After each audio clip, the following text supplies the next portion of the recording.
نحمده ونصلي على رسوله الكريم اما بعد فاعوذ بالله من الشيطان الرجيم بسم الله الرحمن الرحيم رب اشرح لي صدري ويسر لي امري واحلل عقدة من لساني يفقهوا قولي.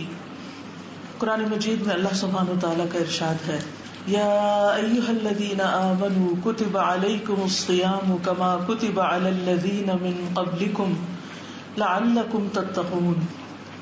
اے لوگو جو ایمان لائے ہو، تم پر روزہ رکھنا لکھ دیا گیا ہے جیسے ان لوگوں پر لکھا گیا جو تم سے پہلے تھے، تاکہ تم تقوی اختیار کرو. گویا اللہ سبحانہ و تعالی ہم سب سے، ایمان والوں سے یہ چاہتا ہے کہ ہم رمضان کے روزے اس لیے رکھیں تاکہ ہمارے اندر تقوی پیدا ہو.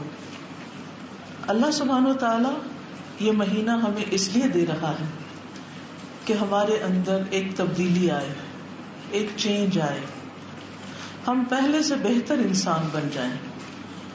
اور اس کے لیے ضروری ہے کہ ہمیں روزے کے بارے میں اور روزے کے مقاصد کے بارے میں اچھی طرح سمجھ بوجھ ہو، اور پھر خاص طور پر تقوی کے بارے میں ہم جانتے ہوں کہ وہ ہے کیا چیز جسے ہمیں اپنے اندر لانا ہے، اور اگر آلریڈی ہے تو اس کو بڑھانا ہے، اسے زیادہ کرنا ہے، کیونکہ اسی پر ہماری دنیا اور آخرت کی کامیابی کا انحصار ہے، اسی پر ہمارے اچھا انسان بننے کا انحصار ہے. گویا ایک مہینہ ایسا آ رہا ہے کہ جس پہ اللہ سبحانہ و تعالی ہمیں پہلے سے زیادہ اچھا دیکھنا چاہتے ہیں. تو تقویٰ کیا ہے؟ اس کو سمجھنے کے لیے، اس کو جاننے کے لیے ہمارے اندر ایک میزان ہونا چاہیے، سمجھ بوجھ ہونی چاہیے، رشد ہونی چاہیے، غور و فکر کی صلاحیت ہونی چاہیے، اور اس چیز کو پہچاننے کی قوت ہونی چاہیے جو دراصل مطلوب ہے. آپ جانتے ہیں کہ سورۃ الکہف میں کچھ نوجوانوں کا ذکر ہے جنہوں نے اللہ سبحانہ تعالیٰ سے اپنے معاملات میں رشد مانگی تھی. انہوں نے دعا کی تھی، ربنا آتنا من لدنک رحمتا وہیئ لنا من امرنا رشدا. اے ہمارے رب، ہمیں اپنے پاس سے کوئی رحمت عطا کر اور ہمارے لیے ہمارے معاملے میں درستگی کا سامان اور رشد اور سمجھ بوجھ عطا کر. تو اللہ تعالیٰ سے دعا ہے کہ وہ ہمیں بھی اپنی رحمتوں سے نوازے اور ہمیں اس مہینے کا مقصد اور روزے کا مقصد سمجھا دے، ہمیں تقوی کے بارے میں رشد عطا کرے. حقیقت یہ ہے کہ یہ قرآن انسان کو رشد کی طرف لے جاتا ہے، انسان کے اندر سمجھ بوجھ پیدا کرتا ہے. اسی لیے الحمدللہ ہر طرف رمضان کی آمد کے ساتھ ساتھ دورہ قرآن اور قرآن کو سمجھنے کا ایک ذوق اور شوق اور ہلچل سی مچ جاتی. ہر کوئی یہ معلوم کرنے کی کوشش کرتا ہے کہ میں کس طریقے سے قرآن کو سمجھ سکوں، جان سکوں. تلاوت کے علاوہ، تراویح کے علاوہ فہم قرآن کا ایک خاص ذوق اور شوق اٹھتا ہے. اس کا بھی اصل مقصد یہی ہے کہ ہمارے اندر رشد پیدا ہو اور اس رشد کے ذریعے ہم تقوی تک پہنچیں، اپنے مقصد تک پہنچیں، اپنا گول اچیو کر سکیں. جنہوں نے پہلی بار قرآن کو سنا تھا تو انہوں نے کہا، انا سمعنا قرآنا عجبا یہدی الی الرشد فآمنا بہ. بلا شبہ ہم نے ایک عجیب قرآن سنا ہے جو رشد کی طرف لے جاتا ہے، سیدھی راہ کی طرف لے جاتا ہے، تو ہم اس پر ایمان لے آئے ہیں.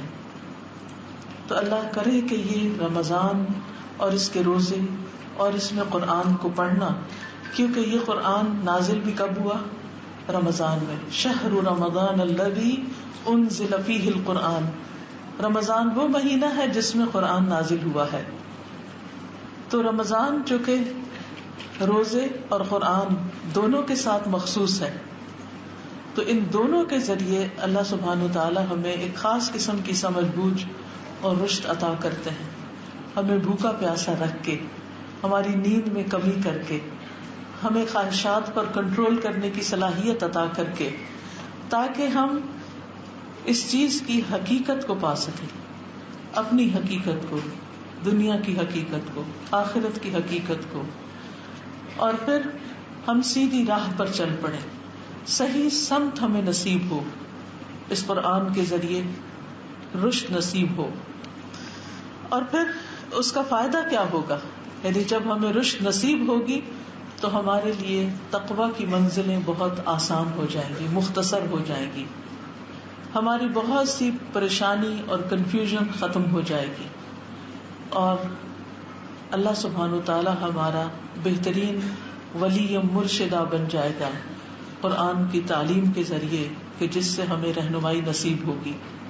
رشد وہ چیز ہے کہ جس سے انسان کو دنیا اور آخرت کی کامیابی نصیب ہوتی ہے. تو اس لیے ہمیں دعا کرنی چاہیے کہ اللہ آج کی اس مجلس سے ہمیں تقویٰ کا صحیح مفہوم عطا کر دے. ربنا آتنا من لدنک رحمتا وہیئ لنا من امرنا رشدا. قرآن مجید سے یہ حقیقت ہمیں بہت اچھی طرح سمجھ میں آ گئی ہے کہ روزہ تقویٰ کے حصول کا بہترین ذریعہ ہے، کیونکہ ہم نے حاصل تقویٰ کرنا ہے. یعنی اگر کوئی یہ پوچھے کہ سارے رمضان میں اور روزوں اور قرآن ان سب چیزوں کے ذریعے پایا کیا، یا ہمارے اپنے اندر ایک سینس آف اچیومنٹ ہو کہ کیا پایا، تو وہ ایک ون ورڈ میں تقویٰ ہے. اور یہ تقویٰ اگر حاصل ہو گیا تو ہم کامیاب ہو گئے، اور اگر یہ نہیں پایا تو باقی ساری چیز صرف ایک ایکٹیویٹی ہے، ایک ایکسرسائز ہے، مقصد نہیں. جیسے ہم کھانا کھاتے ہیں تو کھانا کھانا مقصد نہیں ہوتا، کھانے کے ذریعے بھوک مٹانا مقصد ہوتا ہے، قوت حاصل کرنا مقصد ہوتا ہے. تو جب ہم روزہ رکھتے ہیں تو اس سے ہمیں اصل میں کیا حاصل کرنا ہوتا ہے؟ تقویٰ حاصل کرنا ہوتا ہے. روزہ ایک طریقہ ہے، ایک ذریعہ ہے، ایک مینز ہے جس کے نتیجے میں ہمیں کچھ حاصل کرنا ہے. اب وہ تقویٰ کیا ہے؟ عام طور پر تقویٰ کا معنی لوگ کہتے ہیں اللہ کا ڈر یا اللہ کی محبت، وہ بھی ٹھیک ہے، لیکن وہ تقویٰ کا نتیجہ ہے. یعنی جب تقویٰ آتا ہے تو پھر انسان کے اندر اللہ کا ڈر پیدا ہو جاتا ہے، اللہ کی محبت پیدا ہو جاتی ہے. لیکن تقویٰ کا اصل لفظی معنی ہوتا ہے وقاء، یقی سے ہے یہ لفظ، جس کا مطلب ہوتا ہے بچنا اور اپنے آپ کو بچانا. کس چیز سے بچانا یا کس چیز سے بچنے کی قوت پیدا ہونا؟ وہ ہے اللہ کی نافرمانی، اللہ کی ناراضگی کے کاموں سے بچنا.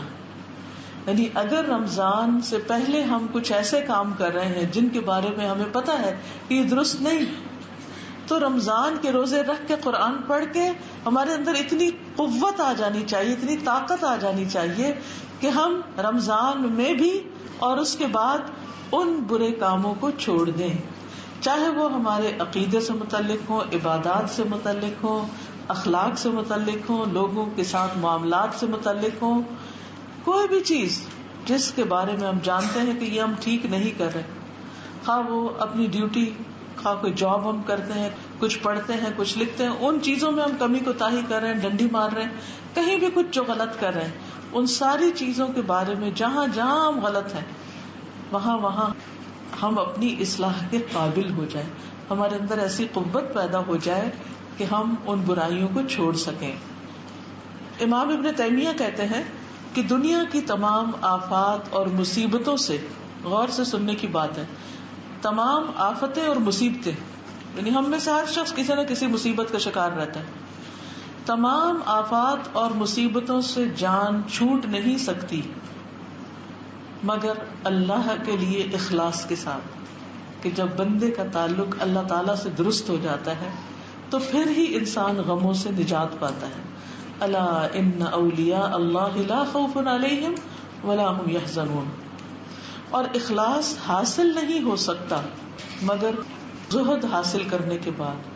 زہد ہوتا ہے دنیا سے بے رغبتی، دنیا کی چیزوں کے ساتھ وہ محبت نہ رکھنا جو نہیں رکھنی چاہیے، یعنی جس کے وہ قابل نہیں. اصل میں دنیا کی حقیقت کیا ہے، دنیا کی ورتھ کیا ہے؟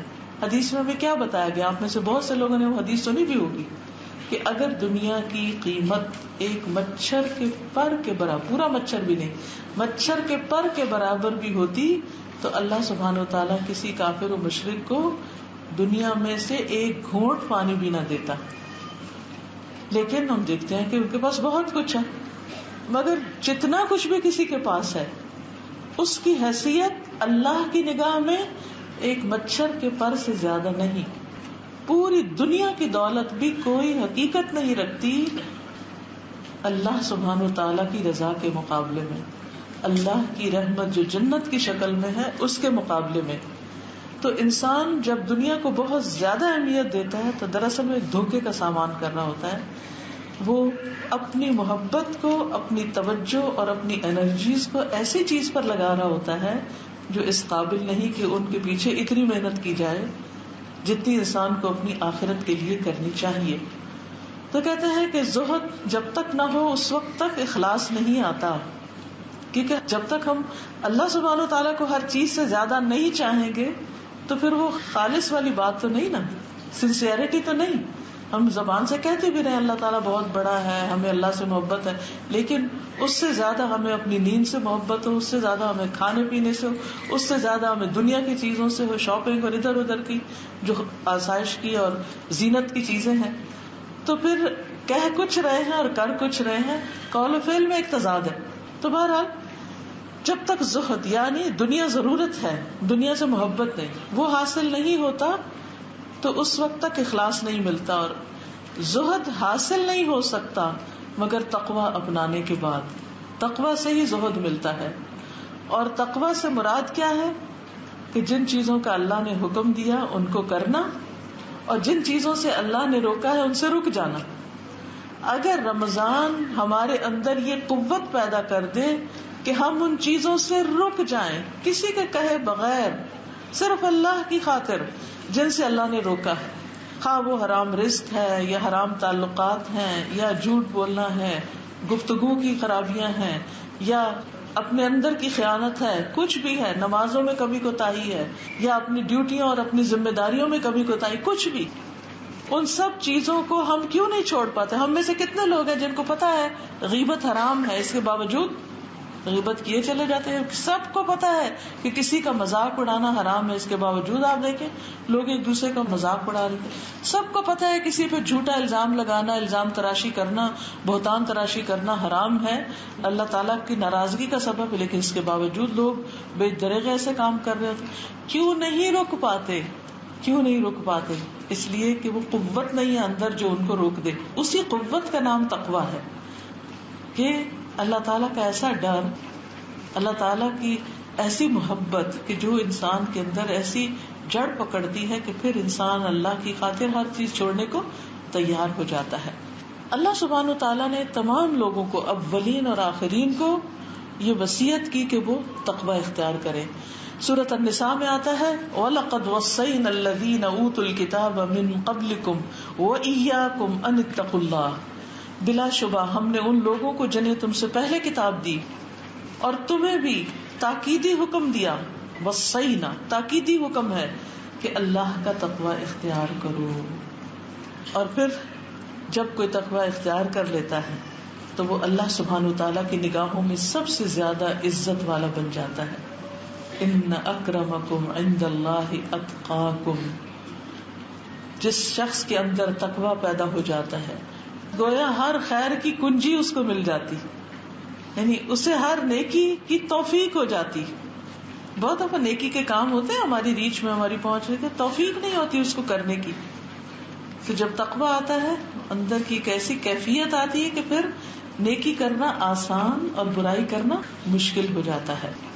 ایک شخص رسول اللہ صلی اللہ علیہ وسلم کے پاس آیا، اس نے کہا اے اللہ کے رسول مجھے وصیت کیجیے. آپ نے فرمایا میں تمہیں اللہ کے تقویٰ کی نصیحت کرتا ہوں، کیونکہ تقویٰ ہر خیر کو اکٹھا کرنے والا ہے. سبحان اللہ. آپ دیکھیے رمضان سے کیا ملے گا؟ تقویٰ. اور تقویٰ سے کیا ملے گا؟ ہر خیر. ہر خیر اور بھلائی عام ہو جائے گی.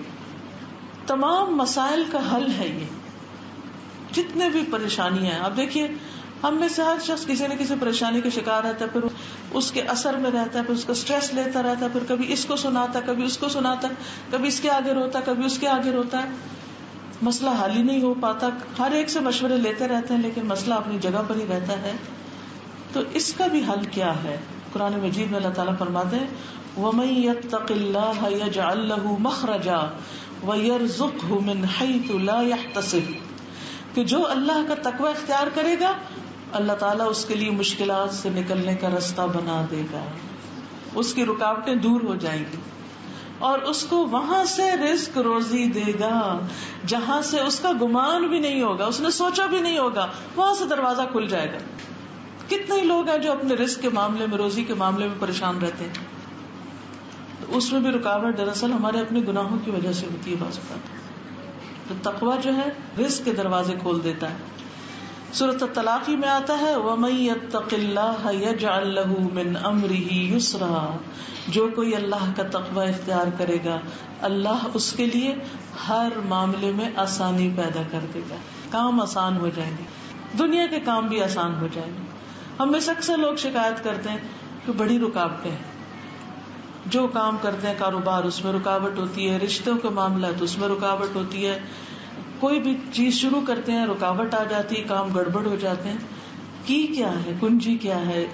تقویٰ، اللہ کا ڈر. اور اللہ کا ڈر کیسا ڈر کہ جو بھی ہم اللہ کی ناراضگی کے کام کر رہے ہیں ان کو چھوڑ دیں. اسی طرح تقویٰ خوف اور غم سے نجات کا ذریعہ ہے.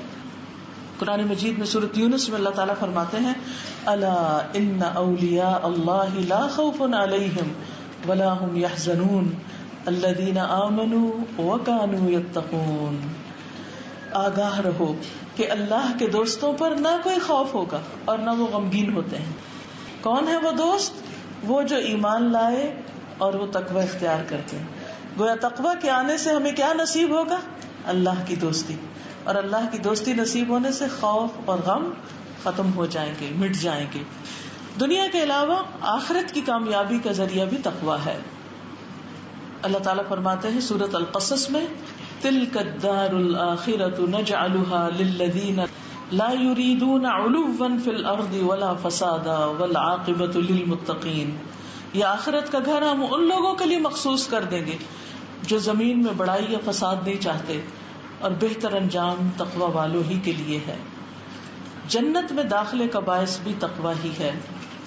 لیکن الذین اتقوا ربهم لهم غرف من فوقها غرف مبنیۃ تجری من تحتها الانہار وعد اللہ لا یخلف اللہ المیعاد. لیکن وہ لوگ جنہوں نے اپنے رب کا تقوی اختیار کیا ان کے لیے بالا خانے ہیں جن کے اوپر خوب بالا خانے، بلند سے بلند عمارتیں جن کے نیچے سے نہریں بہ رہی ہیں. اللہ کا وعدہ ہے، اللہ اپنے وعدے کی خلاف ورزی نہیں کرتا. پھر اسی طرح حضرت ابو ہریرہ سے مروی ہے کہ رسول اللہ صلی اللہ علیہ وسلم سے پوچھا گیا کہ لوگوں کو اکثر کون سی چیز جنت میں داخل کرتی ہے، جنت میں سب سے زیادہ کیا چیز لے جانے والی ہے؟ آپ نے فرمایا اللہ کا تقوی اور اچھا اخلاق. گویا رمضان ایک موقع ہے انسان کو جہنم سے بچانے کا اور جنت میں داخل کرنے کا. اب سوال یہ پیدا ہوتا ہے کہ کون کون سے کام ایسے ہیں جن کے ذریعے ہمارے اندر تقوی پیدا ہو سکتا ہے. سب سے پہلی چیز تو اللہ کے لیے خالص ہونا. اس لیے رمضان میں آپ نے ہر نیکی کا کام، کیونکہ نیکیوں کا موسم بہار ہے نا، ہر نیکی کا کام کرنے سے پہلے اپنی نیت کو اللہ کے لیے خالص کرنا ہے.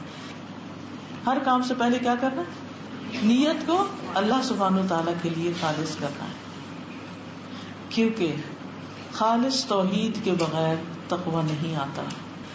حدیث میں آتا ہے جان لو تم اس وقت تک اللہ کا تقوی اختیار نہیں کر سکتے جب تک اللہ پر ایمان نہ لاؤ. یعنی اس ایمان میں کہ اللہ کی ذات، اللہ کی صفات، اس کے ناموں، ہر چیز پر ایمان کہ وہ دیکھ رہا ہے، وہ سن رہا ہے، وہ جانتا ہے. مجھے لوگوں کو دکھانے کے لیے کام نہیں کرنے، مجھے صرف اور صرف اللہ کی رضا کے لیے کام کرنا ہے.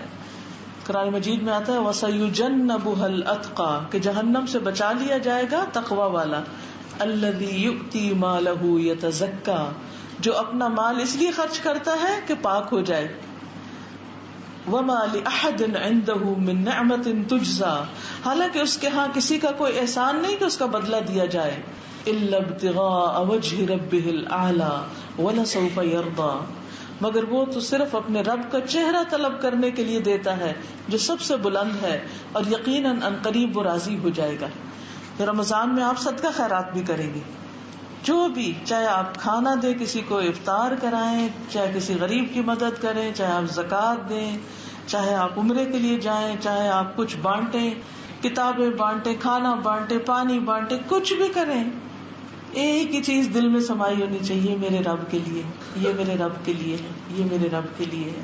میں اس کے بدلے کیا چاہتی ہوں؟ اپنے رب کا دیدار چاہتی ہوں. اس پیار اور محبت کے ساتھ.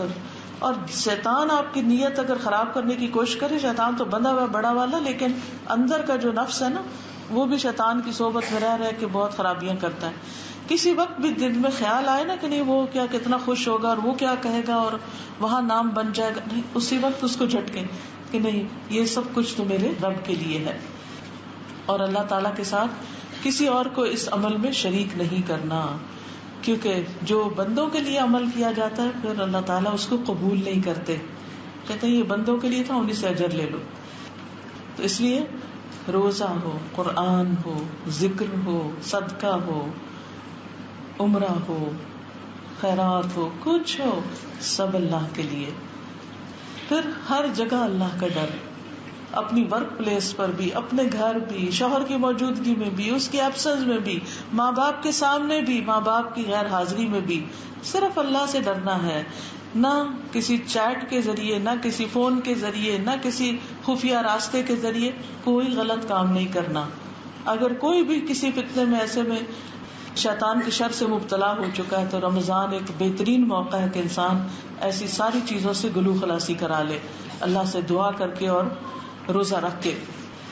پھر یہ کہ جہاں بھی ہو انسان تو یہ خیال رہے کہ میرا رب مجھے دیکھ رہا ہے. فَإِن لَّمْ تَكُن تَرَاهُ فَإِنَّهُ يَرَاكَ. پھر اسی طرح جو بھی کام انسان کرے، رمضان کے روزے رکھے یا رات کا قیام کرے یا لیلۃ القدر کا قیام کرے، وہ کیا کرے؟ حدیث میں آتا نا، من صام رمضان ایمانا واحتسابا غفر له ما تقدم من ذنبه. من قام رمضان ایمانا واحتسابا غفر له ما تقدم من ذنبه. من قام لیلۃ القدر ایمانا واحتسابا غفر له ما تقدم من ذنبه. کہ جس نے ایمان اور احتساب کے ساتھ خالص اللہ کی رضا کے لیے رمضان کے روزے رکھے، راتوں کا قیام کیا، لیلۃ القدر کو جاگے قیام کیا، اس کے پچھلے سارے گناہ معاف ہو جائیں گے. لیکن شرط کیا ہے؟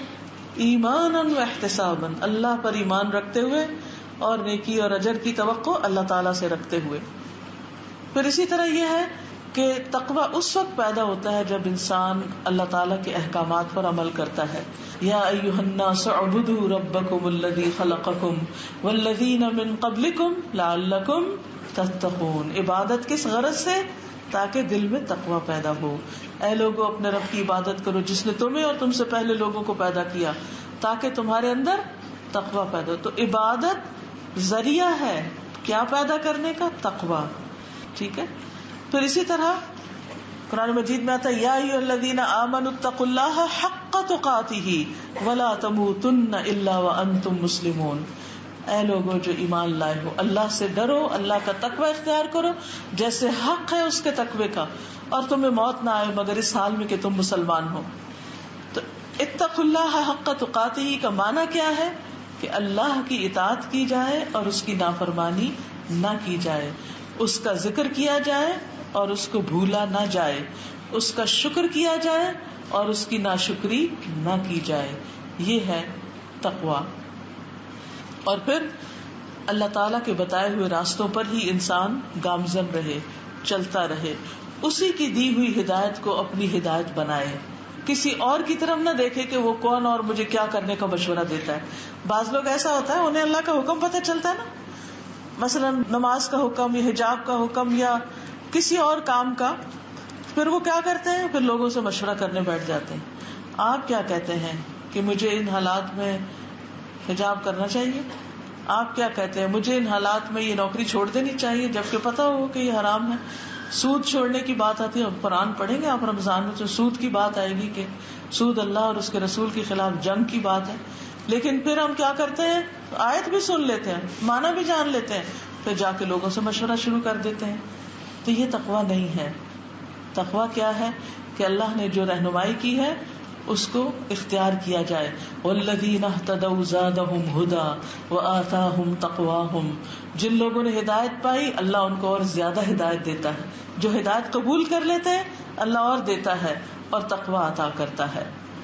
پھر اسی طرح یہ ہے کہ گناہوں سے بچنے کی پوری کوشش, چھوٹی چھوٹی برائیوں سے بھی بچنا. ابو درداء کہتے ہیں مکمل تقویٰ یہ ہے کہ انسان اللہ سے اتنا ڈرے کہ ذرہ برابر چیز سے بھی پرہیز کرے.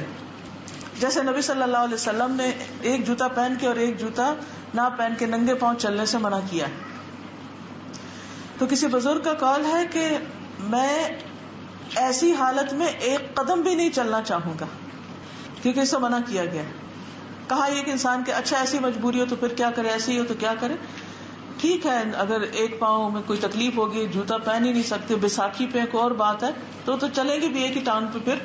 لیکن عام لوگوں کے لیے حکم جو ہے, جب حکم آ جائے تو پھر اس کے بعد انسان کے کہ اب میرا کوئی دن اللہ کی نافرمانی میں نہ گزرے.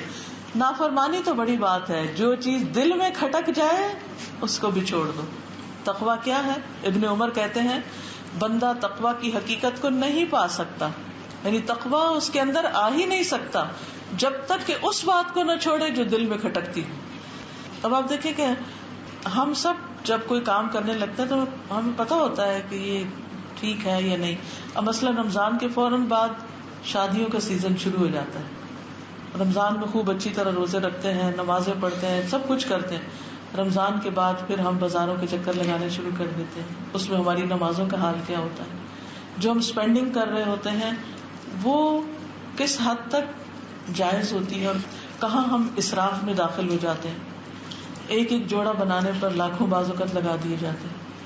اسی طرح بعض اوقات صرف وقتی ڈیکوریشن کے لیے ہزاروں خرچ کر دیے جاتے ہیں.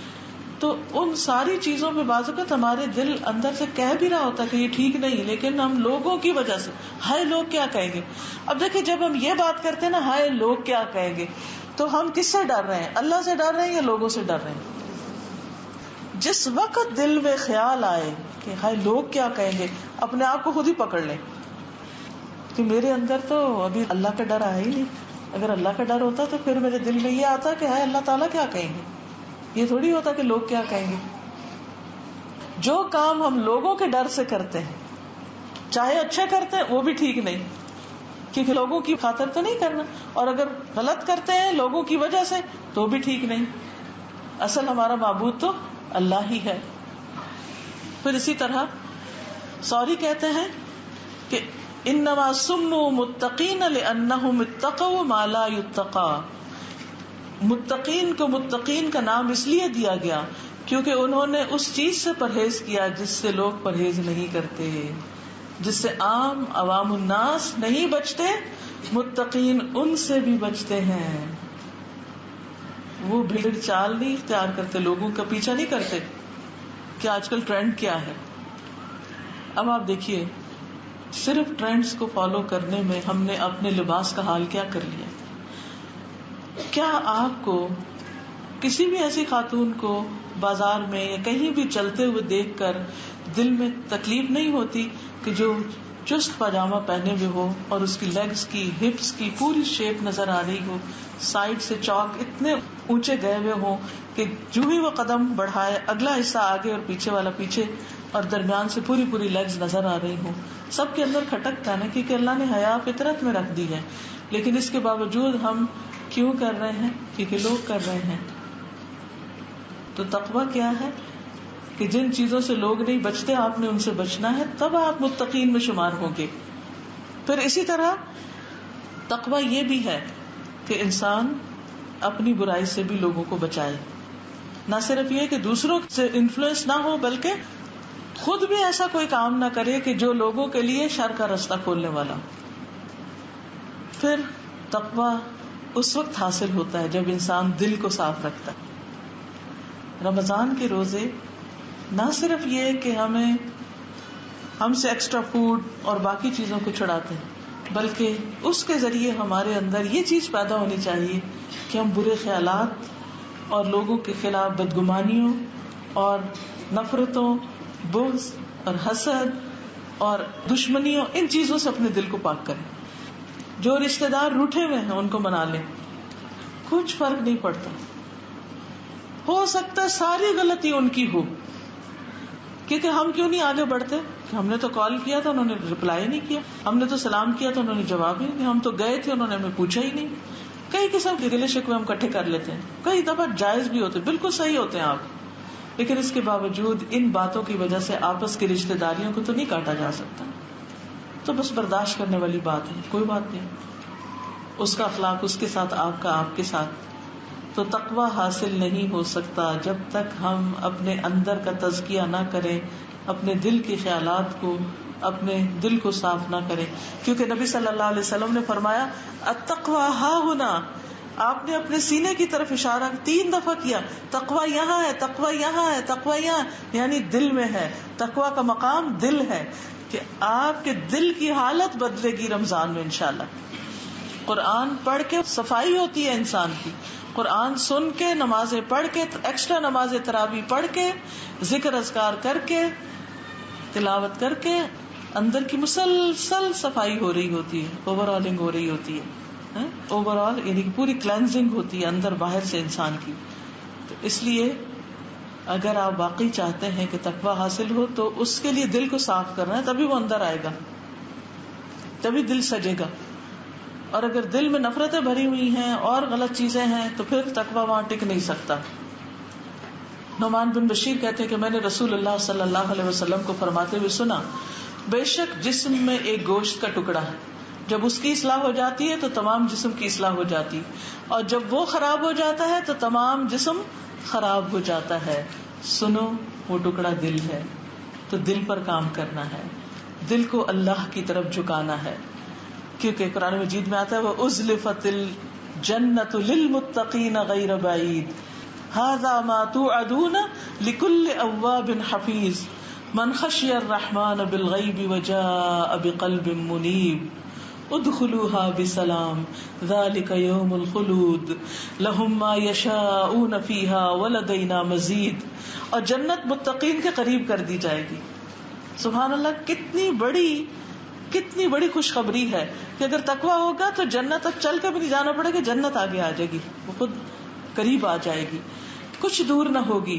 یہ ہے جس کا تم سے وعدہ کیا جاتا تھا ہر اس شخص کے لیے جو بہت رجوع کرنے والا، حفاظت کرنے والا، جو رحمان سے بن دیکھے ڈر گیا، رجوع کرنے والا دل لے کر آیا. اس سے کہا جائے گا اس میں سلامتی کے ساتھ داخل ہو جاؤ، یہ ہمیشہ رہنے کا دن ہے. ذالک یوم الخلود، اب اصل زندگی شروع ہوئی ہے. ان کے لیے وہاں وہ کچھ ہوگا جو وہ چاہیں گے، اور ہمارے پاس مزید بھی ہے. لیکن وہ گھر اور یہ ساری نعمتیں اور آسانیاں کس کے لیے؟ تقویٰ والے کے لیے، تقویٰ کے ساتھ. تو تقویٰ کہاں ہوتا ہے؟ دل میں. اور دل کو کس سے بچانا ہے؟ گناہوں سے، برے خیالات سے. کیونکہ جب انسان گناہ کرتا ہے تو دل پہ کیا لگ جاتا ہے؟ کالا دھبا لگ جاتا ہے. اگر وہ توبہ نہ کرے، صاف نہ کرے اس کو، تو کیا ہوتا ہے؟ وہ دھبا پھیلتا چلا جاتا ہے اور دل کالا ہو جاتا ہے اور دل بے حس ہو جاتا ہے. پھر اس میں ڈپریشن اور بے چینی اور غم اور دکھ اور ایسی چیزیں گھیرا کر لیتی ہیں، دل ویران ہو جاتا ہے. تو اللہ تعالیٰ ایسی ویرانی سے سب کو محفوظ رکھے اور دلوں کو ایمان اور خوشیوں سے بھر دے. دل بھی زنگ آلود ہو جاتے ہیں، جس طرح لوہا زنگ آلود ہوتا ہے.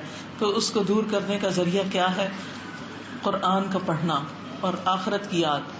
تو ہم سب کو اپنے دلوں کو گندگی سے بچانا ہے. نبی صلی اللہ علیہ وسلم نے فرمایا کہ لوگوں میں سب سے افضل وہ ہے، آپ سے پوچھا گیا جب تو آپ نے فرمایا صاف دل والا، زبان کا سچا. لوگوں نے کہا زبان کے سچے کو تم پہچانتے ہیں، لیکن صاف دل کون ہوتا ہے؟ فرمایا متقی، پاک صاف، جس کے دل میں نہ گناہ ہو، نہ بغاوت، نہ خیانت، نہ حسد. حسد کیا ہوتا ہے؟ کہ انسان کسی کی تعریف سنے تو اس کو بری لگے، کسی کی نعمت دیکھے تو اس کو اچھا نہ لگے، اور کوئی اس سے آگے نکلنے لگے تو اس کی لیگ پولنگ کرے. یعنی دل میں بھی، زبان سے بھی اور ہاتھ سے بھی دوسرے کو نقصان پہنچانے پہ تل جائے. پھر اسی طرح دل کو مردہ ہونے سے بچانا ہے. دل کا مردہ ہونا کیا ہے؟ کہ انسان کا نیکی کے کاموں میں دل نہ لگے. اچھا کبھی ایسا ہوتا ہے نا، انسان تھکا ہوا ہوتا ہے، کبھی بھوکا ہوتا ہے، کبھی کچھ ہوتا ہے، تو انسان ڈس اورینٹیڈ ہوتا ہے، کبھی کنسنٹریشن بڑی مشکل ہوتی ہے. تو ایسے میں بھی انسان کو اپنے آپ کو زبردستی تھوڑا سا کسی خیر اور بھلائی کے کام میں لگا دینا چاہیے. اور آپ دیکھیں گے کہ آہستہ آہستہ آہستہ آہستہ آپ کا دل پھر اس خیر کی طرف مائل ہونے لگ جائے گا. دیکھیے دل کا کھلنا، وسیع دل ہونا، یہ کیا ہوتا ہے؟ یعنی مجھے یوں محسوس ہوتا ہے بازو کا، جیسے دل کی شیپ ہے نا، تو مجھے ایسا لگتا ہے جیسے کوئی پوٹلی ہو نا، اور اس کے اوپر سے باندھا ہوا ہوتا ہے نا. اچھا جب آپ اس کا وہ کھولتے ہیں نا دھاگا، تو کیا ہوتا ہے؟ کھل جاتی. جب ایک دفعہ کھل جاتی ہے تو پھر آپ اس میں سے کیا کیا نکال سکتے ہیں؟ سب کچھ نکال سکتے ہیں. جب دل کی گرہ بھی کھل جاتی ہے نا، تو اس کے بعد بخل بھی چلا جاتا ہے، اور کسی کو معاف کرنا بھی آسان ہو جاتا ہے، اور ہر خیر اور بھلائی کرنا آسان ہو جاتا ہے. اس گرہ کے کھلنے کی دعا کرنی چاہیے کہ یا رب میرے اندر کی تنگی دور ہو جائے، میرا دل وسیع ہو جائے، اور پھر خیر و بھلائی اور نیکی کے کاموں کا شوق اور جذبہ اور محبت بڑھ جائے. ایسا شوق لگ جائے کہ جو تھکنے نہ دے کسی اچھے کام پر، یعنی ایک کے بعد ایک کام انسان کرتا چلا جائے. بعض اوقات ایسا ہوتا ہے نا، ایک بڑی ضروری چیز آپ کی کسی اس میں بند ہوتی ہے. مثال کے طور پر کسی کو پیاس لگی ہو اور وہ پانی کی بوتل اوپر سے بند ہو، تو آپ دیکھیں کہ آپ کھولنے کی کوشش کرتے ہیں، ادھر سے کرتے ہیں، ادھر سے کرتے ہیں، اور یہ مشکل عمل ہوتا ہے نا، ٹھیک ہے. لیکن جب یہ سیل اتر جاتی ہے اور آپ ڈھکن کھول لیتے ہیں، تو اس کے بعد آپ کو کتنا پانی ملتا ہے؟ پوری بوتل آپ کی ہو جاتی ہے، آپ جتنا چاہیں پیئیں اس میں سے. لیکن مشکل مرحلہ کون سا ہے؟ آغاز کا، ابتدا کا. ہمارے دل دنیا کی محبت سے اتنے بھر چکے ہوتے ہیں نا، اور ان پہ ایسی سیل ہوئی بھی ہوتی ہے کہ جب کوئی نیکی کا موسم آتا ہے یا نیکی کا ماحول ہوتا ہے تو بعض اوقات اس میں دل بھی نہیں لگتا، اور پھر اس پہ پابندی تو اور بھی مشکل لگتی. ایسے جو ایک ٹیمپرری فیز ہوتا ہے یہ ڈھکن کھلنے والا، اس پر آپ جم جائیں کہ نہیں چاہے نہیں، پھر بھی مجھے کرنا ہے، پھر بھی کرنا ہے، پھر بھی کرنا. آپ دیکھیں گے کہ کچھ عرصے کے بعد وہ سب رکاوٹ دور ہو جائے گی. کیونکہ بند دلوں کو کھولنے کے لیے بھی تو قرآن ہی چاہیے نا، اللہ کا ذکر چاہیے، اور رمضان تو پھر رمضان ہے، اس کی برکتوں سے تو یہ سب کچھ کھلے گا. ایک اور چیز، تقویٰ اس وقت حاصل ہوتا ہے جب انسان اپنی زبان کی حفاظت کرتا ہے. تو روزے میں آپ نے کیا کرنا؟ زبان کی حفاظت کرنی. آپ نے فرمایا من لم يدع قول الزور والعمل به فليس لله حاجة ان يدع طعامه وشرابه. جو روزہ رکھ کے بھی جھوٹ بولنا اور اس پر عمل کرنا نہیں چھوڑتا، تو اللہ کو اس بات کی کوئی ضرورت نہیں کہ کوئی بھوکا پیاسا رہے. تو اس طرح تک کم من صائم ليس له من صيامه الا الظمأ وكم من قائم ليس من قيامه الا السحر. کتنے ہی روزہ دار ایسے ہیں کہ جن کو اپنے روزے سے سوائے بھوک پیاس کے کچھ بھی نہیں ملتا، اور کتنے ہی راتوں کو قیام کرنے والے ایسے ہیں جن کو رات جگہ کے سوا کچھ نہیں ملتا، کیونکہ انہوں نے اپنی زبان کو، اپنے خیالات کو کنٹرول ہی نہیں کیا. تو زبان کی حفاظت تقویٰ پیدا کرنے کے ذریعے. آپ اتنی مشکل سے نیکیاں کماتے ہیں، کرتے ایک بات کرتے سب کچھ ستیہ ناش کر کے رکھ دیتے. تو پوری کوشش کرنی ہے کہ زبان ہماری صحیح استعمال ہو. بہت سی چیزوں کا جواب خاموشی، اور آپ یقین کریں تھوڑی دیر اس کو بند کرنے کی ضرورت. دل کو تو کھولنے کی ضرورت ہے، زبان کو بند کرنے کی ضرورت. تھوڑا سا اس کے اوپر ذرا پابندی لگائیں. آپ دیکھیں گے کہ 5 منٹ 10 منٹ اس کے بعد وہ بات بالکل آپ کو بیکار لگے گی کہ اس سے فائدہ ہی نہیں تھا. صرف تھوڑا برداشت کر لیں. کسی نے آپ کو کچھ کہہ دیا، کسی بات پہ آپ کو غصہ آ گیا، کوئی چیز آپ کو اچھی نہیں لگی، فوری تبصرہ نہ کریں. بس یہ کی ہے زبان کی حفاظت کی. ہماری مشکل کیا، ہم جلد بازی کرتے ہیں. کوئی چیز دیکھیں گے فوراً تبصرہ کریں گے، کچھ سنیں گے فوراً آگے سے کوئی کمنٹ کریں گے. ایکسٹرا کمنٹس ختم کر لیں، ججمنٹل نہ، فوراً جج کر لیں. یہ اس لیے ہوا، اپنے پاس سے اس کے من گڑت اسباب بتائیں گے جو حقیقی بھی نہیں ہوتے. بعض اوقات وہ کہاں لکھے جائیں گے. ہمارے سوچنے کی بات ہے. جب تک پوری طرح بات سمجھے نا، فیصلہ نہ کریں. بعض کو بچے لڑائی جھگڑا کر رہے ہوتے ہیں، تو ایسی صورت میں ہمیں بہت محتاط رہنے کی ضرورت ہے. آپ سمجھیں کہ اصل روزہ تو زبان کا روزہ ہے، کیونکہ سب سے زیادہ یہ انسان کو خوار کرتی اور پھر انسان کے اندر بے چینی بھی اسی کی وجہ سے ہوتی ہے. رسول اللہ صلی اللہ علیہ وسلم نے فرمایا کسی کا ایمان درست نہیں ہوتا جب تک کہ اس کا دل درست نہ ہو، اور اس کا دل درست نہیں ہوتا جب تک زبان درست نہ ہو. تو تقویٰ کہاں سے آئے گا اگر زبان ہی درست نہیں؟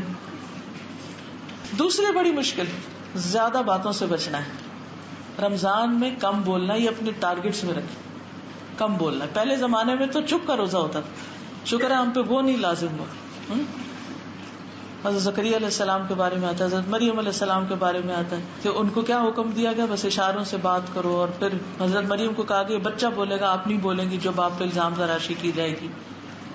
تو بہت سے مواقع پر بہت ڈیفینسو ہونے کی ضرورت نہیں، بہت زیادہ اپنے دفاع کی ضرورت نہیں. اللہ تعالیٰ خود ہی حقیقت کھول دے گا. بس تھوڑے دن ذرا صبر کر لیں، تھوڑا سا کنٹرول کر لیں، دیکھیں تو صحیح ہوتا ہے کیا، کر کے تو دیکھیں آپ. اس کے بدلے میں اللہ آپ کو ایسی دل کی ٹھنڈک دے گا. وقتی طور پہ بہت ابال ہوگا، بہت غصہ ہوگا، اور انسان کہے گا کہ میں ہار گیا، اور انا کا مسئلہ بھی بعض اوقات بن جاتا. لیکن نہیں، کر کے دیکھیں، بہت سے جھگڑے ختم ہو جائیں گے، بہت سی پریشانیاں ختم ہو جائیں گی. تو کثرت کلام سے بچنا ہے. پھر اس کے بعد آپ دیکھیں لغو سے بھی اجتناب کرنا ہے، فضول باتوں سے جن کا کوئی مقصد نہ ہو. بعض اوقات ہم کہیں بھی اکٹھے ہوتے ہیں، حتیٰ کہ تراویح پڑھنے کے لیے اکٹھے ہوتے ہیں، دورہ قرآن کے لیے اکٹھے ہوتے ہیں. جب مومنٹ وہ ختم ہوتی ہے تو آپ دیکھیں کس قدر شور اٹھ جاتا ہے باتوں کا. وہ جو سنا ہوتا ہے اس کو جذب ہی نہیں کرتے، جو تراویح وغیرہ پڑھی ہوتی ہے اس کو اپنے اندر سموتے ہی نہیں، کہ بول بال کے سب اڑا دیتے ہیں. جب آپ قرآن کی تلاوت کریں، اس کے بعد دعا کریں، اللہ سے راز و نیاز کریں.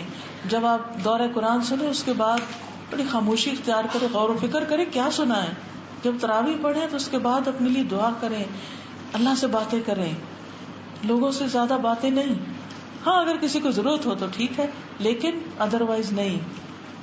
پھر اگر کوئی جھگڑنے کو آ جائے تو پھر تو کہنا انی صائم، میں تو روزے سے ہوں، میں روزے سے ہوں. کیونکہ رسول اللہ صلی اللہ علیہ وسلم نے فرمایا روزہ صرف کھانا پینا چھوڑنے کا نام نہیں، روزہ تو لغو اور رفث یعنی خواہشات سے بچنے کا نام ہے.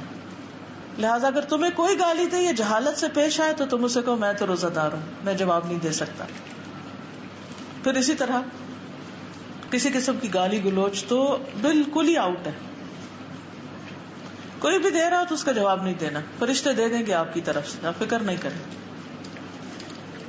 پھر اسی طرح پورا مہینہ جب آپ یہ کریں گے، تو میں کہیں پڑھ رہی تھی کہ لیٹسٹ ریسرچ یہ ہے کہ اگر کوئی شخص 30 ڈیز یا 31 ڈیز سے لے کے 40 ڈیز تک کوئی کام کرتا ہے تو وہ چیز اس کی عادت میں شامل ہو جاتی ہے. اگر 30 دن یہ رمضان کے یا 29 دن، جو بھی اللہ کو زیادہ پتا ہے، یہ تو لوگوں کی ریسرچ ہے نا، اللہ کو زیادہ پتا تھا کہ 30 دن چاہیے یا کتنے دن چاہیے.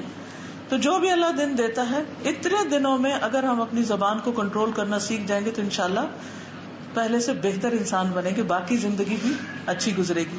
پھر اسی طرح یہ ہے کہ جھوٹ، غیبت، چغلی یہ تو بالکل ہی آؤٹ ہے نا، ان کا تو کوئی سوال ہی پیدا نہیں ہوتا. اور اگر کوئی آپ سے کر رہا ہے تو اس کو بھی کہیں کہ رمضان کا مہینہ ہے، ان باتوں سے ہم اپنا روزہ کیوں خراب کریں، اللہ سے دعا کریں، صبر کریں. چھٹی چیز جو کرنے کی ہے وہ ہے زہد اختیار کرنا. روزہ جو ہے خواہشات نفسانی کو ختم کرنے کا ذریعہ ہے، کم کرنے کا ذریعہ ہے. نبی صلی اللہ علیہ وسلم نے فرمایا میری امت کی شہوت کو ختم کرنے والی چیز روزہ رکھنا ہے. یعنی اس سے انسان کی بہت سی خواہشات جو ہیں وہ چھوڑی جاتی ہیں. امام احمد کہتے ہیں تقویٰ یہ ہے کہ کسی خوف کے پیش نظر کسی ایسی چیز کو چھوڑ دینا جس کو آپ چاہتے ہیں. اچھا ہمارے اندر خوف کیا ہے؟ کہیں اللہ کے یہاں پوچھ نہ ہو، پکڑ نہ ہو، کہیں اس عمل سے قبر کا عذاب نہ ہو. تو یہ جو ہمارے اندر ڈر ہے نا، یہ اللہ کے سامنے جا کے کھڑے ہونا ہے. اس دن کے ڈر سے، اس برے انجام کے ڈر سے انسان اپنی پسندیدہ چیزیں چھوڑ دے کہ یہ میں کروں گا تو میری پکڑ ہو جائے گی، چاہے کتنی بھی پسند ہو. یہ ہے اصل تقویٰ. تو رمضان میں اصل میں ہم نے کیا کرنا؟ اللہ کے ڈر سے ہر ناجائز چیز خواہ وہ ہمیں کتنی پسند ہو اس کو چھوڑنا ہے. وَأَمَّا مَنْ خَافَ مَقَامَ رَبِّهِ وَنَهَى النَّفْسَ عَنِ الْهَوَى فَإِنَّ الْجَنَّةَ هِيَ الْمَأْوَى. جو اپنے رب کے سامنے کھڑا ہونے سے ڈر گیا اور اس نے نفس کو خواہش سے روک لیا تو بے شک جنت اس کا ٹھکانہ ہے. اللہ کے سامنے کھڑے ہونے سے ڈرنا اور خواہش سے، چاہے باتوں کی بہت خواہش ہو، اس کو بھی چھوڑ دیں. امام راغب کہتے ہیں کہ تقویٰ سے مراد نفس کی حفاظت ایک ایسی چیز سے کرنا جو گناہ میں ڈالتی ہے. یعنی کوئی بھی چیز جو آپ کو گناہ میں ڈال دیتی ہے. مثلا آپ کا موبائل ہے، آپ کو پتا ہے جب آپ اٹھائیں گے تو پھر آپ کو ایسی چیز لگا بیٹھیں گے کہ جو دیکھنا درست نہیں، پڑھنا درست نہیں، سننا درست نہیں. تو اب اس ایڈکشن سے جان کر کہ یہ باقاعدہ ایڈکشن بن چکی ہے کہ جیسے جب نشہ ختم ہوتا ہے نا، وہ اس کا اثر ختم ہوتا ہے تو پھر وہ انسان کہتا ہے کہ اب میں وہ اسی طرح نیند میں بھی ہاتھ سے ٹٹول رہے، کہاں ہے موبائل، اور کھانا کھاتے ہوئے بھی اور سفر میں بھی، ہر جگہ.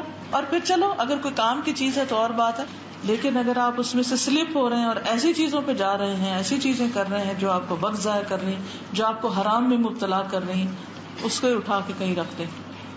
اپنے اوپر خود پابندی لگائیں. کیونکہ امام راغب تو یہ کہتے ہیں کہ تقویٰ کی تکمیل اس وقت ہوتی ہے جب انسان حرام کے ساتھ مباح چیزوں کو بھی چھوڑتا ہے. مباح کا مطلب جو جائز ہوتی ہیں، کچھ ان کو بھی چھوڑ دیتا ہے صرف اس لیے کہ ان کے کرنے سے بھی بعض اوقات میں آف ٹریک ہو جاتا ہوں. پھر اسی طرح غافل کرنے والی چیزوں سے بچنا ہے. ایسے ٹی وی پروگرامز، ایسی چیزیں ہاں کمپیوٹر پہ دیکھیں یا ٹی وی پہ دیکھیں یا کہیں کہ جو آپ کو غافل کر دیں. کچھ لوگ کیا کرتے ہیں، وہ روزہ کاٹنے کے لیے کیا کرتے ہیں، ٹی وی لگا لیتے دل بہلانے کے لیے، ٹائم پاس ہو جائے.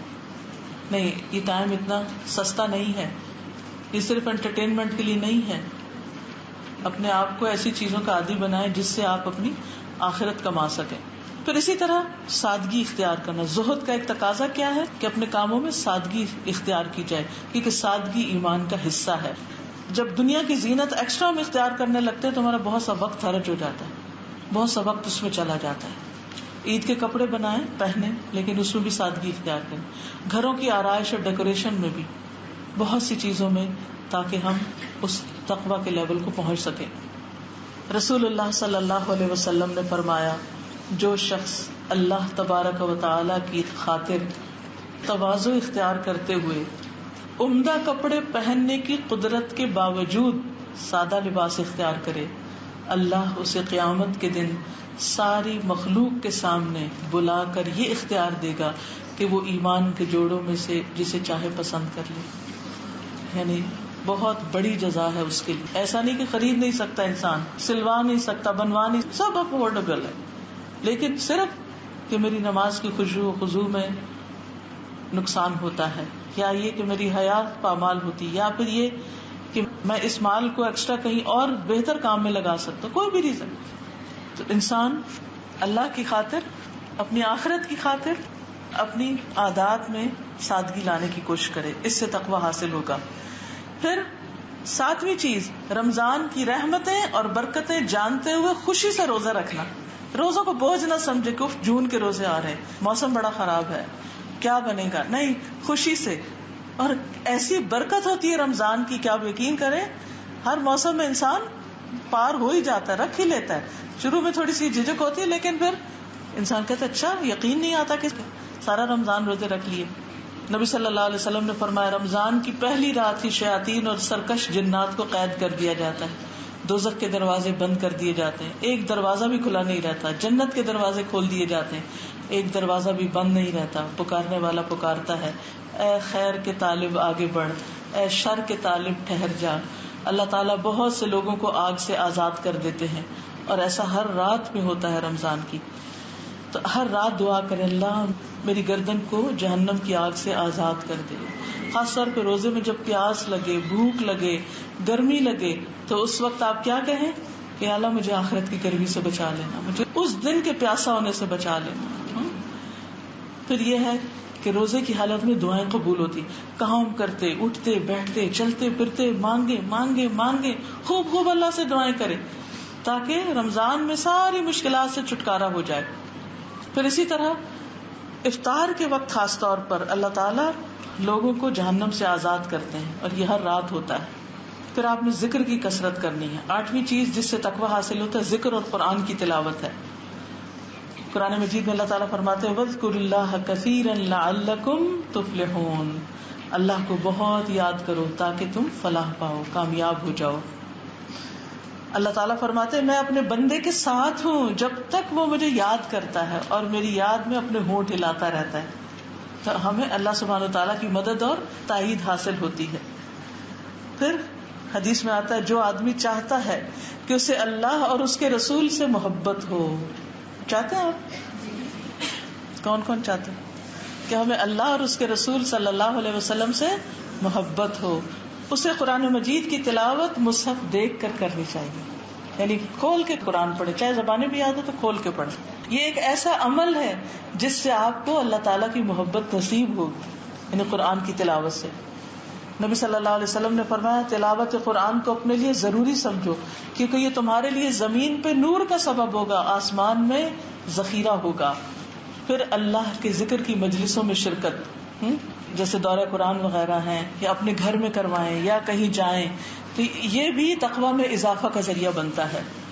اگر کہیں مسجد میں ہو رہا ہے تو اس میں بھی کہ مسجد ہر متقی کا گھر ہے. نبی صلی اللہ علیہ وسلم رمضان کی ہر رات میں جبریل علیہ السلام سے ملتے یہاں تک کہ رمضان گزر جاتا، اور جبریل علیہ السلام کے ساتھ قرآن کا دور کیا کرتے تھے. پچھلی ساری دہرائی، تو یہ دورہ قرآن بھی اسی سے اصل میں نکلا ہے کہ سارے قرآن مجید کی ایک طرح سے دہرائی ہو جائے. پھر اسی طرح کچھ نہ کچھ حصہ زبانی یاد کر لیں، جو صورتیں پہلے یاد کی تھی ان کو ریوائز کر کے تازہ کر لیں، نمازوں میں ان کو پڑھیں. پھر اسی طرح کثرت سے صدقہ خیرات کرنا ہے انشاءاللہ، کیونکہ رمضان میں نبی صلی اللہ علیہ وسلم تیز آندھی سے بھی زیادہ سخی ہو جاتے تھے جب جبریل علیہ السلام سے ملاقات کرتے تھے. پھر ایک روایت میں آتا ہے بارش لانے والی ہوا سے بھی زیادہ جود و کرم کیا کرتے تھے، اور اس میں آپ روزہ افطار بھی کرا سکتے ہیں لوگوں کو. پھر رمضان راشن میں بھی آپ اپنے پیسے ڈال سکتے ہیں. اس کے علاوہ بھی خیر اور بھلائی کے جو کام آپ کرنا چاہیں ان کو کریں. پھر تراویح کا اہتمام کریں، کیونکہ تھکاوٹ کے باوجود جب انسان رات کو اللہ کے حضور کھڑا ہوتا ہے تو وہ رات کی عبادت ایک الگ سکون عطا کرتی ہے، دلوں کے اندر ایک خاص کیفیت پیدا ہوتی ہے. گھر والوں کو بھی جگائیں، ان کو بھی مائل کریں، اور خصوصاً آخری عشرے میں زیادہ محنت کریں. سارے کام کاج کو ایک طرف رکھ کے مختصر کام کر کے باقی وقت عبادت میں. لیلۃ القدر کی تلاش میں سستی نہ کریں، یعنی اس کے لیے کوشش کریں. پھر تقوی کے لیے خصوصی دعائیں بھی کریں. اللہم انی اسألک الہدی والتقی والعفاف والغنی، اللہم آت نفسی تقواها وزکها انت خیر من زکاها انت ولیہا ومولاہا. اے اللہ میرے نفس کو تقوی عطا کر اور اسے پاکیزہ بنا، اور آپ ہی اسے پاکیزہ بنانے والوں میں سب سے بہتر ہیں، اور آپ ہی اس کے کارساز اور مولا ہیں. تو انشاءاللہ مجھے امید ہے کہ اللہ سبحانہ و تعالی ہمیں اس رمضان میں اپنی خاص رحمت کے ساتھ تقوی عطا فرمائے گا، کیونکہ ہم اس کے لیے نیت بھی کریں گے، کوشش بھی کریں گے. اور آپ کے پاس کتاب ہے شہر رمضان؟ سب کے پاس ہے؟ سب کو ملی؟ اچھا، الحمدللہ. تو انشاءاللہ تعالی یہ کتاب آپ اوروں کو بھی تحفے میں دے سکتے ہیں. اس میں یہ جو میں نے بہت سی حدیثیں سنائی ہیں آپ کو اس کتاب میں انشاءاللہ ان میں سے بہت سی مل جائیں گی. آپ اپنے گھر والوں کے ساتھ شیئر کریں. اس کتاب کا فائدہ یہ ہے کہ اس کتاب میں اللہ کے فضل سے کرنے کے کام الگ الگ بتائے ہوئے ہیں کہ کرنا کیا ہے. ہر چیپٹر کے آخر میں اگر آپ دیکھیں تو اس میں لکھا ہوگا کہ آپ نے کرنا کیا، تو وہ ٹپس آپ کو مل جاتی ہیں. اسی طرح یہ کچھ اور پمفلٹس ہیں. رمضان آ گیا، یہ لیکچر سی ڈی ہے، یہ بھی آپ دوسروں کو تحفہ دے سکتے ہیں. ایک اسی طرح چھوٹی سی کتاب ہے رمضان المبارک میں کرنے والے کام، یعنی کیا کیا آپ کو کرنا ہے، اور پھر اس کے احکام اور مسائل. عموماً جب ہم تراویح پڑھنے جاتے ہیں تو خواتین کو جماعت سے نماز نہیں پڑھنی آتی، تو اس سے کیا ہوتا ہے کہ وہ نماز ہی ضائع ہو جاتی. صحیح طریقہ آنا چاہیے. مسجدوں میں اس پمفلٹ کو بانٹیں، پڑھ کے سنائیں، خود پڑھیں بار بار، اور اپنی جماعت کی نمازوں کو ٹھیک کریں. پھر اسی طرح بہت سے لوگ رمضان میں زکوٰۃ نکالتے ہیں لیکن ان کو زکوٰۃ کے مسائل نہیں پتا. تو آپ یہ چھوٹا سا پمفلٹ ہے زکوٰۃ، اس کو آپ خود بھی پڑھیں، اوروں کو بھی. مثلا آپ رمضان میں اگر افطاریاں بھیجتے ہیں نا، تو کوئی کھانا بھیجا ہے یہ ڈبہ یہ کوئی اس کے اوپر یہ پمفلٹ بھی ساتھ ساتھ رکھ کے آپ تحفے میں دے سکتے ہیں, اور روحانی خوراک بھی ساتھ ہوگی اور وہ بھی, کیونکہ صدقہ کرنا بھی افضل ہے لیکن علم بانٹنا اس سے بھی زیادہ افضل ہے, کیونکہ اس کے ذریعے لوگوں کی دنیا اور آخرت سنورتی ہے. کھانے کی چیز تو تھوڑی دیر کھائیں گے بات ختم ہو جائے گی. پھر اسی طرح ایک پمفلٹ ہے تقوی روزے کا مقصود, یعنی روزے میں اصل چیز جو حاصل کرنی ہے. جیسے آج میں نے کچھ باتیں کی تو کچھ باتیں آپ کو اس میں لگی, اور جو دعائیں ہیں دو وہ اس میں لکھی ہوئی ہیں. پھر رمضان المبارک نیکیوں کا موسم بہار. پھر عید الفطر کیسے مناتے ہیں اس کے بارے میں بھی یہ پمفلٹ ہے, یہ بھی آپ کو پتا ہونا چاہیے. پھر شہر رمضان کتاب ہے. پھر ذکر کے لیے یعنی وہ اذکار جو جنت میں لے جانے والے ہیں وہ اس کارڈ میں لکھے ہوئے ہیں. یہ کارڈ بھی آپ رمضان میں لوگوں کو تحفے کے طور پہ دے سکتے ہیں. جس مسجد میں جائیں تراویحوں پر وہاں سب کو بانٹیں. آپ نے دیکھا ہوگا جو لوگ حج عمرے پہ جاتے ہیں وہاں لوگ مسجد میں کتنی چیزیں بانٹ رہے ہوتے ہیں. کوئی کھانا بانٹ رہا ہے, کوئی پمفلٹ بانٹ رہا ہے, کوئی کارڈ بانٹ رہا ہے, کوئی کچھ دے رہے ہیں. تو ہمیں بھی عادت ڈالنی چاہیے کہ اچھی اچھی چیزیں لوگوں میں دیں, لوگوں کے گھروں تک پہنچائیں. جیسے یہ گناہوں کی بخشش کا کارڈ ہے, رمضان پائے اور اس کی بخشش نہ ہو تو وہ اللہ کی رحمت سے محروم ہے, تو اس کے لیے دعا بھی کرنی چاہیے. پھر اللہ کا شکر ادا کرنے کا, جیسے شادی کا موقع ہے کوئی بھی تو الحمدللہ کا کارڈ ہے, یہ پڑھنا چاہیے. پھر شب و روز کے مسلسل ذکر سے افضل کے دن رات جیسے کوئی ذکر کر رہا ہے وہ اس کے برابر ثواب ہے. اگر کوئی یہ دعا پڑھتا ہے تو آپ اپنے کچن میں یہ کہیں بھی سامنے لگا کے پڑھ سکتے ہیں. پھر قرآنی اور مسنون دعائیں ہیں. پھر دعا کیجیے ہے. پھر ایاک نستعین ہے, یہ بھی بڑے سائز کی ہے جس میں جو لوگ آسانی سے نہیں پڑھ سکتے, ان کی نظر کمزور ہے تو بڑے فونٹ میں پڑھ سکتے ہیں. بزرگوں کو آپ یہ تحفے میں دے سکتے ہیں. پھر روزے اور اس کے مسائل سے متعلق یہ پوسٹر ہیں, مختلف جگہوں پہ آپ ہاسپٹلز میں بورڈز پر لگوا سکتے ہیں, کالجز میں اور پبلک پلیسز میں, مختلف دکانداروں کے پاس جا کے آپ ان کو ایک ایک دے کے کہ بھائی صاحب یہ یہاں لگا لیں, کیونکہ جتنے لوگ آئیں گے وہ پڑھیں گے, کیا پتا کس کے دل پہ کیا بات اثر کر جائے, تو وہ سارا اجر و ثواب آپ ہی کو ملے گا. تو اس سے بھی آپ کو یہ فائدہ ہوگا انشاءاللہ کہ آپ جہاں لگائیں گے لوگ پڑھیں گے اور ان کو عمل کا راستہ ملے گا, ثواب ملے گا. اللہ تعالیٰ سے دعا ہے کہ وہ ہمیں عمل کی توفیق عطا فرمائے. وآخر دعوانا ان الحمد للہ رب العالمین.